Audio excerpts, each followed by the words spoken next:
Hey guys, well, I got another Deja Vu story for you today. The story I have is back in the day when I was a kid, and if I needed a jacket or something, I wouldn't buy it.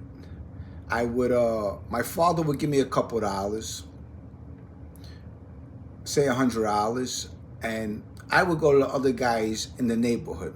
Say, for example, in this photo, it's a picture of me, little Georgie Adamo, Frankie Amaro, and Sal Massimillo.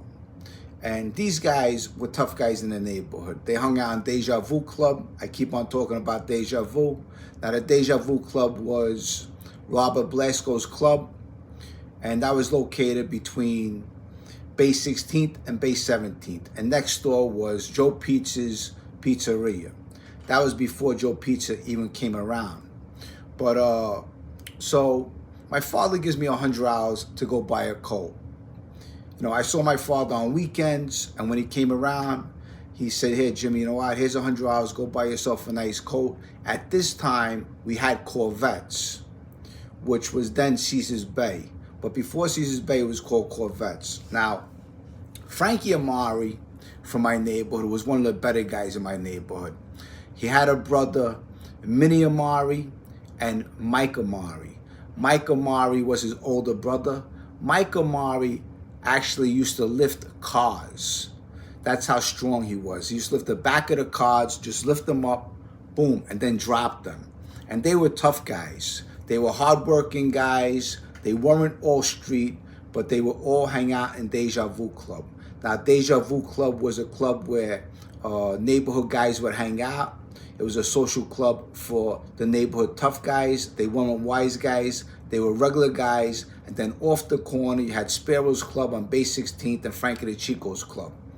But they kept the neighborhood good, but they didn't close their club until maybe 4 or 5 in the morning. They would stay out all night and drink, and there would be girls in there. There would be a jukebox, and there'd be all kinds of things going on there. Drugs, hanging out. There'd be beefs. People be getting beat up. Cars be pulling up. People be getting him baseball bats and stuff like that.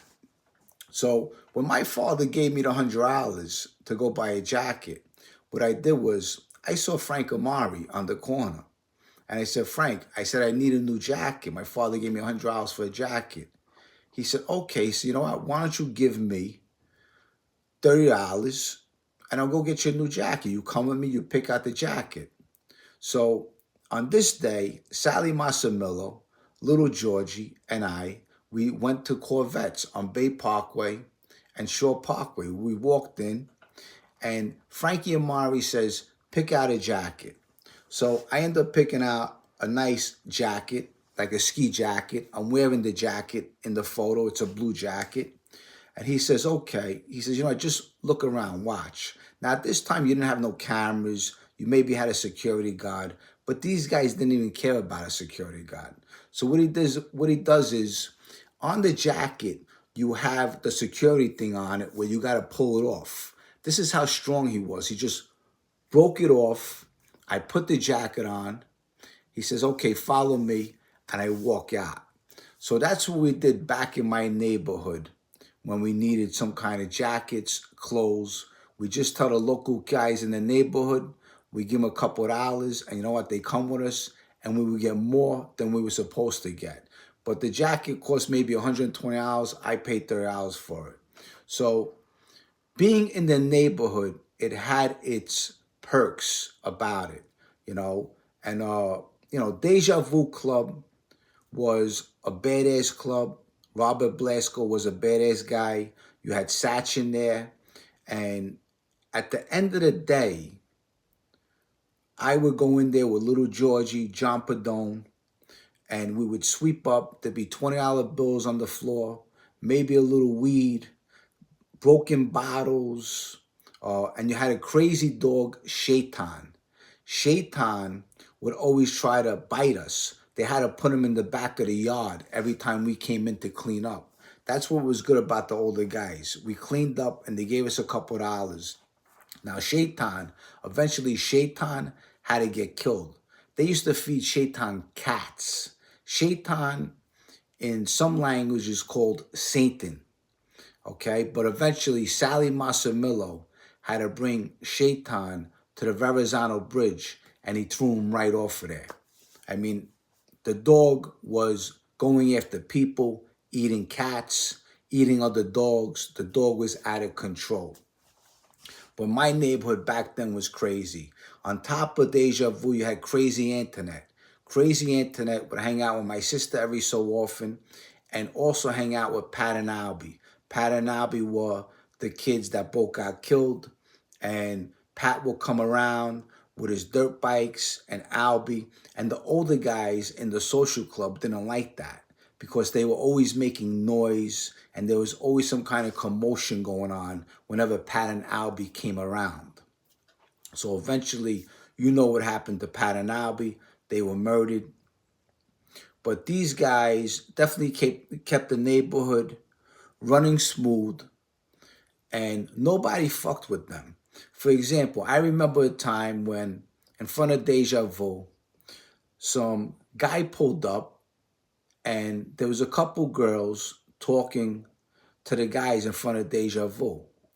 I remember Satch coming out with a baseball bat and just smashing the window. Pop, pop, smashed all the guys' windows and the guys just took off. But Satch was a badass. And, Satch used to turn a lot of girls onto dope. And, a lot of these guys were very vicious and they were tough. And Satch ended up killing a black guy somewhere later on in the avenue. I think it was on Bay 17th and Bath or something. But these guys were bad guys. At this time, it was a bad neighborhood. And, Satch got 10 years for that. But there's so many events that took place on Bath Avenue. And Frankie Amari, he's the one that picked up Frankie Notch's tongue when he had the fist fight with Arthur Bob. And Frankie Amari always used to fight a guy by the name of Quincy. Quincy was another black guy in the neighborhood.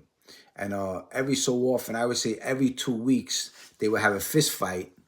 And who would get the best of who. And then they would shake hands, walk away. And then 2 weeks later, they'd be fighting again. But that's how the neighborhood was. You had to be very tough in the neighborhood. And there's one thing good about Frank Amari. Actually, he came from a good family. And he used to put us in the right direction. He was very physically fit. He was a handsome guy. And he used to take us jogging over from the Bay 17th Bridge in 17th Avenue Park. And we would run to the Verrazano Bridge and back. So he kept us fit. He kept us alert. He would teach us about the street, who not to talk to. Be careful talking with this one. And Bath Avenue was very known. And all these guys hung out in front of Nick's Candy Store. From Nick's Candy Store, you had Deja Vu. And the neighborhood was jumping back then. There was always some kind of action going on. Someone was getting killed. Someone was getting hurt. There's drugs all over the place. But there was respect in some form of the older guys had control over the neighborhood. Now, little Georgie, when I was a kid, when I first moved to Bath Avenue, little Georgie was the prince of Bath Avenue. I met little Georgie. We had a fist fight. He walked down Bay 16th Street. He said something. I ignored him. He came back. He said something again. We were rolling around on the floor, and eventually we became good friends. And that's when I met Albert, John Padone, and that's when we were the Bath Avenue boys. But growing up at those times, they were wild times. Little Georgie's father was Georgie Crowbar. He was a wise guy. They end up killing him. Jerry Papa ended up killing him. And him and Charlie LaRocca, they put in a van and parked right in front of Carmine Persico's house. That was Jerry Papa. At that time, you had the 19th hole on 14th Avenue and 86th Street. That was Christy Tick's joint. And everyone used to hang out in there. So one night, Georgie Crowbar and Charlie the Rocker. They leave Christy Tick's joint. Wherever they went, they hopped in a car. Eventually, Eddie Leno goes to little Georgie's mother's house and say, you know, have you heard from your husband? And she said, no, I haven't heard from him. And Eddie Leno finds out that Georgie Crowbar was murdered with Charlie LaRocca. Now, Eddie Leno was little Georgie Adamo's godfather. He baptized little Georgie Adamo. And then later on, Anthony Sparrow was little Georgie Adamo's godfather. There was some connection with Sparrow and Georgie Crowbar where they were very friendly. That's how Anthony Sparrow became little Georgie Adamo's godfather. And that's why I say little Georgie Adamo, back in the day, before he was on drugs, he was definitely the Prince of Bath Avenue. Little Georgie was a tough kid, always dressed nice, always had jogging suits on. He used to just walk in the club like it was his. I would follow him. That's how I got into this life, was a part of him getting to know all these guys. And he was a tough kid, little Georgie. He was a type of kid, he didn't box, but he would grab you, and when he grabbed you, he'd just drag you all over the place. That's how tough he was. And, you know, growing up at those times, we had a lot of fun. Any other kids that would come into our neighborhood, we would jump them, we would fight them, and that's just the way it was at that time. When we used to go to Nick's candy store, we had some older guys that were maybe 10 to 12 years older than us. As soon as they seen us, we would get Charlie horses, bang, bang. And if it was our birthday, we get even more, bang, bang.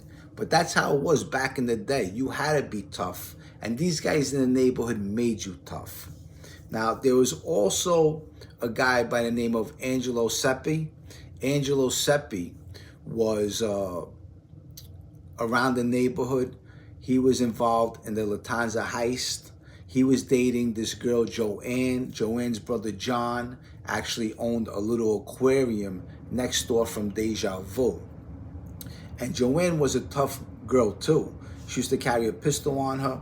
And then eventually, Angelo Seppi and Joanne got found in the Shore Haven Apartments parking lot between Cropsey and Shore Haven, both in the car dead. That's the part in Goodfellas when the woman and the guy are found dead in the parking lot. That was based on Angelo Seppi and Joanne. But a lot of crazy times back in the day on Bath Avenue. Growing up on Bath Avenue was a hell of an experience. To live through it and to talk about it. It brings back a lot of memories. But I could go on and on and on. I just wanted to give you a short story about Bath Avenue.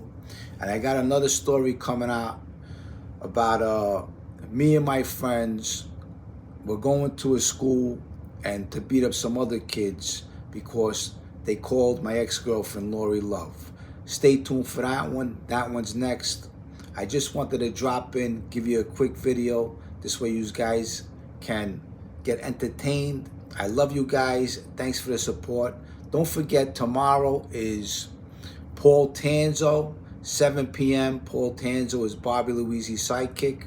And this Saturday, I have Rita Giganti again at 7 p.m. It's going to be a good one, guys. I got a lot of questions for her, and this one's going to be a lot different.